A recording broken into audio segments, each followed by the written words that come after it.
Bismillaahi Raxmaani Raxiim.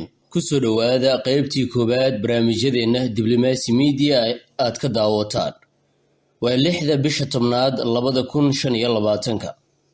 Waxaan ku bilaabayaa qodobkan dhankaasi hogaami. Bismillaahi Raxmaani Raxiim. Kulan wacan ku soo dhawaada Diblomacy Media qaybtii koowaad barnaamijyadeena maanta. Waa 6da bisha 10aad Oktoobar 2025. akhbaraadka bariga dhexe ayaad maqashaan balse aan ku horeeyo qodobkan.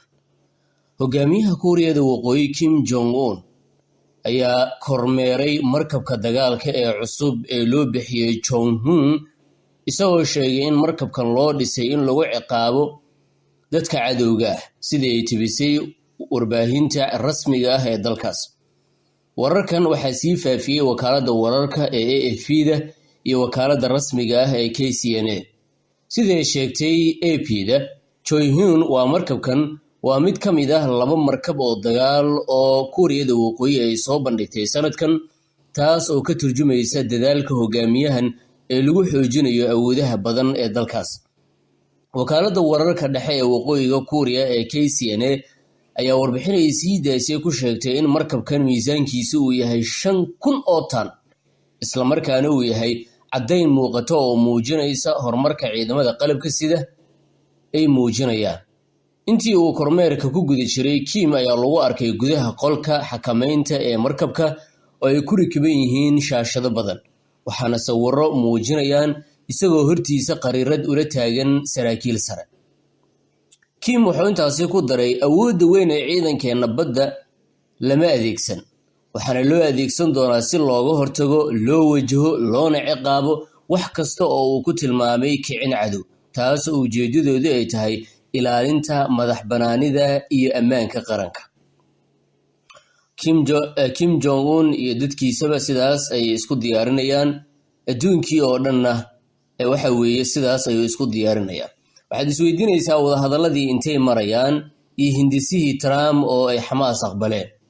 Khaliil al-Haya, hogaamiyaha sare ee ergada wadaxaajoodka ee Xamaas, ayaa gaaray caasimadda Masar waa Qaahira, halka wafdi Israa'iili ah maanta la filayo inay halkaasi gaaraan si looga qayb qaato wadahadallo aan toos ahayn oo looga doodayo habraacyada hirgelinta qorshaha madaxweynaha Mareykanka ee lagu doonayo in lagu joojiyo dagaalka. Sida ay sheegtay Xamaas oo bayaan soo saartay, ergadu waxay u timid in la bilaabo wadaxaajood ku saabsan habraacyada xabad joojinta, bixitaanka ciidamada Israa'iil iyo isdhaafsiga maxaabiista. Xafiiska ra'iisul wasaaraha Israa'iil ayaa sheegay in wafdigiisa uu maanta u duulay Masar kadib markii horey loo sheegay inay saaka baxayaan. Wafdiga Israa'iil ayaa la filayaa inuu shirarka kaga qayb qaato magaalada Sharm el-Sheikh, iyadoo hogaamiyaha uu noqonayo wasiirka arrimaha istiraatiijiga ah Don Derma. Warar laga helayo Washington ayaa tilmaamaya in horumar ku aadan qorshaha Trump uu haatan yahay mid rajo gelinaya. Sidoo kale waxaa la filayaa in ergada Trump ee gobolka, gaar ahaan Steve Witkoff ninka la yiraahdo iyo Jared Kushner, ay ku biiraan wadahadallada maalmaha soo socda. Dhanka Israa'iilna, warbaahinta gudaha ayaa soo xigatay hadallo uu Netanyahu ku adkaystay oo ah inaysan Israa'iil u dhaqaaqi doonin qodob kale oo ka mid ah qorshaha ilaa marka hore la fuliyo qodobka koowaad oo ah sii deynta dhammaan la haystayaasha. Macnaha Netanyahu wuxuu yiri ilaa maxaabiista la sii deynayo mid ka mid ah qodobada lagu heshiiyey lama qaadi doono. Wasiirka maaliyadda Bezalel Smotrich iyo qaar ka mid ah wasiirada kale ayaa ku taageeray Netanyahu inuu dhammaystiro wejiga hore ee heshiiska, halka qaar kale oo xukuumadda ka tirsan ay codsadeen damaanad loogu laaban karo dagaalka haddii Xamaas aysan hubka dhigis lagu sameyn.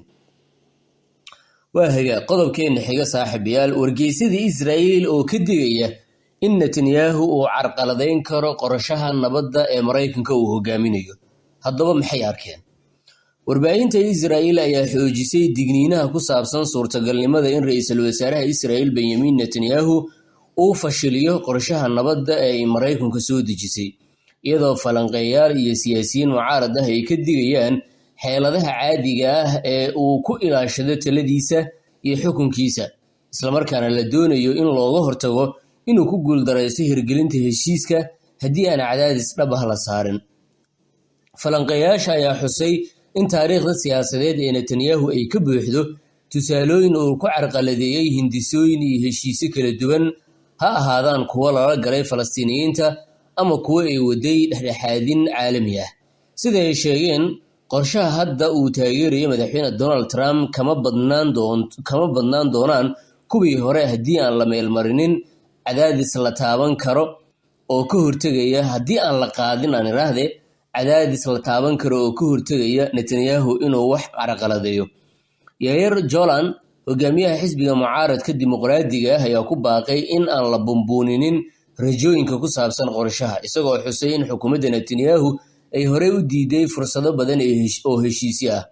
Golan waxa uu xusuusiyey in heshiiskii qaar si qasab ah loogu qasbay xukuumadda, sidaas darteedna looga baahan yahay in la dejiyo filashooyin macquul ah oo ku saabsan sida loo fulin karo qorshahan. Karine El-Hareer, xubin ka tirsan xisbiga Atid, ayaa sidoo kale sheegtay in Netanyahu uu marar badan iska indhatiray heshiisyada, taasoo muujinaysa inaanay ahayn arrin cusub oo ka timid maamulka uu hogaaminayo. Taliyihii hore ee kooxda waqooyi ee Noam Tibon ayaa xusay dhacdo Oktoobar 2023 oo laga helay fariin ka timid Qatar, taasoo sheegtay in Xamaas ay diyaar u ahayd inay sii dayso haween, caruur iyo waayeel haddii la sii daayo maxaabiis dhalinyaro ah, taas oo sida uu sheegay ay diiday dowladda Netanyahu. Tibon ayaa sheegay in qaar ka mid a la haystayaashii xilligaas ay noolaayeen, hase ahaatee markii dambe ay geeriyoodeen. Haddii xilligaas lasoo fasixi lahaana maanta ay noolaan lahaayeen. Waa tahay. Dhanka kaleetana, Aviv Bushinsky oo hore u ahaa la taliyaha warbaahinta ee Netanyahu ayaa qiray in ra'iisul wasaaraha mararka qaar uu ku dhaqmo damac uu ku doonayo in isaga keligiisa lagu xuso guulaha, isagoo ku tilmaamay in Netanyahu mararka qaarkood uu isku dayo inuu bulshada tuso in isaga uu go'aanka dagaal ka qaatay, xitaa marka ay ciidamada ama hay'adaha kale ay ka soo horjeedaan. Bushinsky ayaa intaasi ku daray in Netanyahu uu marar badan dib u dhigay ama hoos u dhigay dadaalada lagu doonayay in lagu soo afjaro xaaladaha la haystayaasha si aysan u muuqan guul dhinac saddexaad ah. Golan iyo siyaasiyiin kale ayaa sheegay in fursado isweydaarsi ay jireen bishii Maarso iyo Meey 2024, balse ay ku guuldareysteen sababo uu Netanyahu watay. Golan wuxuu xusay in Netanyahu uu sidoo kale dhaawacay heshiis la gaaray bishii Maarso sanadkan, isagoo arrintaasi ku tilmaamay weerar mid ku ah midnimada Israa'iil iyo amniga qaranka, isla markaana ku baaqay in mas'uuliyiinta lagu xisaabtamo go'aanada sababay in la dayaco la haystayaasha, taasoo ah dembi siyaasadeed iyo mid akhlaaqeed. Sidaas ayay warbaahintii uga hadlayaan xaaladda soo korortay saaxiibayaal. Waa hagaag, intaas ayaan ku soo afmeerayaa akhbaraadkii aad kala socoteen warbaahinta Diblomacy Media. haddii aad ugu cusub tahay subscribe to isaar, horey haddii aad ila joogtay waad mahadsan tahay. saaxiibayaal, intaas ayaana barnaamijkeena ku soo afmeerayaa. Nabadi kulanti wanaagsan.